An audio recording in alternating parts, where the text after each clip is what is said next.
shit's in the safe. Got me a spot out the way. Nigga just tryna be safe. Let's get to the sports talk.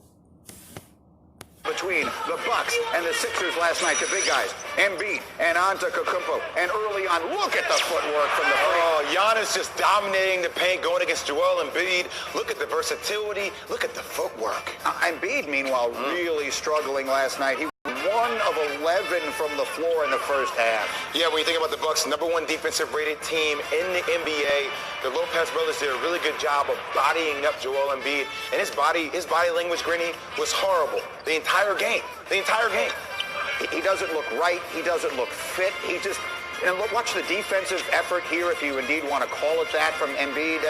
Give a foul, Joel. Come on. This is what you call lack of condition. And there might be, meanwhile, Giannis, oh, come on. Giannis with the spin move around Embiid, and it's good. And then a minute left in the half, and we got the Bucks underneath. And that's Chris Middleton, no, but it's Giannis over Embiid. The Bucks had a 3-point halftime lead, and then in the fourth quarter, the lead is 13, and here we go. What a great pass. You know who the Eastern Conference Player of the Month is each month in the NBA? Yeah. Giannis. Greek freak. Each month of the entire season. They're up 15, and now... Oh! Show business! Giannis, That's show business! Giannis with the mean face, and he loves it. Giannis, 36 points, 20 rebounds. His first career 30-20 game. Embiid missed 20 shots on the night, the most in his career, and his team has lost 4 in a row. I'm trying to get back to the fun Joel, smile a little more. The whole season, I kind of told myself that, I was going to be serious, and I feel like everybody just look at it in a way that, I'm moody or I might not care. I do. I want to win, but at the same time, I try to have a different attitude. Obviously, hasn't been working, so got to go back to that fun Joel, that fun personality. Still be locked in, try to help us any ways that I can.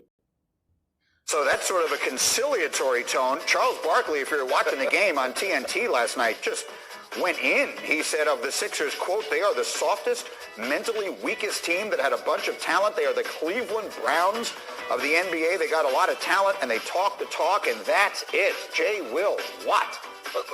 What is he trying to smile about? Embiid. Hey, wait, what? I don't understand this. A team is only as good as the effort they get from their best player. Yes. Give me a single shot, Nikki. Give me a single shot. I got something to teach the world about. I don't even want the single shot. You know I'm angry about it. Let's go to the tape. Go to the tape. Go to the tape, Nikki, right now. Go to the tape. Look, the effort of the best player. Look at this turnover. Watch Joel Embiid and Ben Simmons complaining to each other. You're down 15 points. That's the problem right there. Your two main guys arguing the whole time. The play's still going on. The basketball went through your legs. He missed you on the pass. Don't worry about getting frustrated. Get back on defense. Talk about it later on when it's a timeout on the floor. You can't do that in the middle of the game. That means your mind is not focusing on that. Your mind is focused on order. Hustle for the loose ball. Chase it down. But you know who doesn't complain? Look who's up by 14 points. Look who dives on the floor for a loose ball. Up by 14 points with a minute 19 left to go in the game. Giannis, the league's MVP. You know why? Because he dictates the tone and tempo his team plays with. Guess what else Giannis does? All right, we're up again by 11. Take an easy layup. Who cares, right? We'll win this game by 8 or 9. Nah, Giannis is like, that's not happening on my watch, Ben Simmons. Foul. Go to the free throw line. Prove it. That's how you build a winning culture. Yeah. Not by looking at your other team's best player and saying, what, you turn the ball over? Yeah. So I agree with everything that Barkley, that Shaq, these guys are saying. We've been talking about that for the longest time. This team is the most disappointing team in the league. I don't care if you smile. I don't care if you joke around. I need you to get in shape. I'm watching the game last night, and he's shooting 3 after 3 after 3. And you know what that means?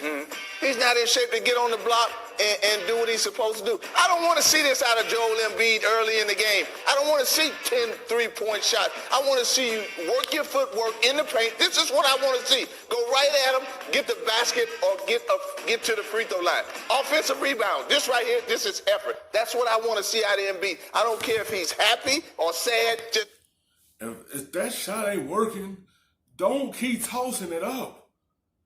Get to the block and dominate the post and see the basketball go through the hoop. Instead of you settling, that is showing you're not in shape.